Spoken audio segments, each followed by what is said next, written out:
powerful economic sanctions. Sanctions on Putin. Costs that will further isolate Russia. From seizing super yachts to SWIFT to Putin himself, sanctions over Moscow's invasion of Ukraine are wide-ranging.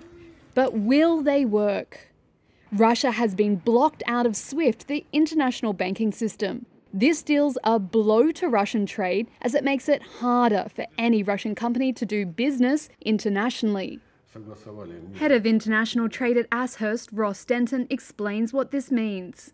It effectively moves back to the Stone Age. The SWIFT system is a way, it's sort of like the neural networks for the financial market. So it allows you to get your payments done more securely, but also more quickly.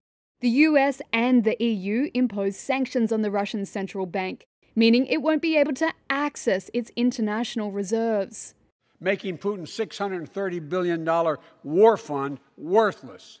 Neutral Switzerland will freeze nearly $11 billion held by Russians and assets. Visa and MasterCard have also blocked multiple Russian financial institutions.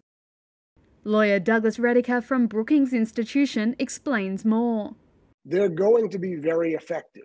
We have already seen Russia take enormously defensive measures as a result. Russia has announced a series of capital control measures and potentially has even announced a pending default on its foreign bond obligations, which is a big deal. AerCap, the world's biggest aircraft leasing company, says it will terminate leases with carriers in Russia. The EU has banned the export of all aircrafts and equipment. Major car and truck makers have cut off exports to Russia, including Volvo and GM. Other countries like Taiwan, the world's biggest chip maker, and South Korea have tightened exports of semiconductors and strategic items, including electronics, sensors, and navigation equipment. BP said it would abandon its stake in Russian oil firm Rosneft, taking a hit of around $25 billion. ExxonMobil and Shell said they would quit Russia, and Norwegian oil firm Equinor says it will start divesting. Putin and other high-ranking officials have been blacklisted by Ukraine's allies.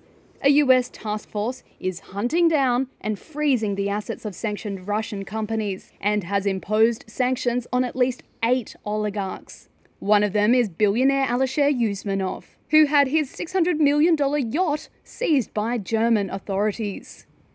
The sale of citizenship via so-called golden passports, used by some wealthy Russians to gain residency in Western nations, has also been limited. Head of the Ukraine Forum at Chatham House, Orsia Lutsevich, says the sanctions could affect Putin's popularity in his inner circle. London is aiming at targeting not just individuals involved in policy making, like members of the National Security Council, but also those Russian wealthy individuals also undermine eventually support for Putin's rule inside Russia and create cracks within the elite. Putin has called Russia's actions in Ukraine a special operation that is not designed to occupy territory. Despite sanction-proofing its economy, such as borrowing less and floating the exchange rate, the Russian ruble has tumbled as sanctions isolate fortress Russia. Наша встреча в конце года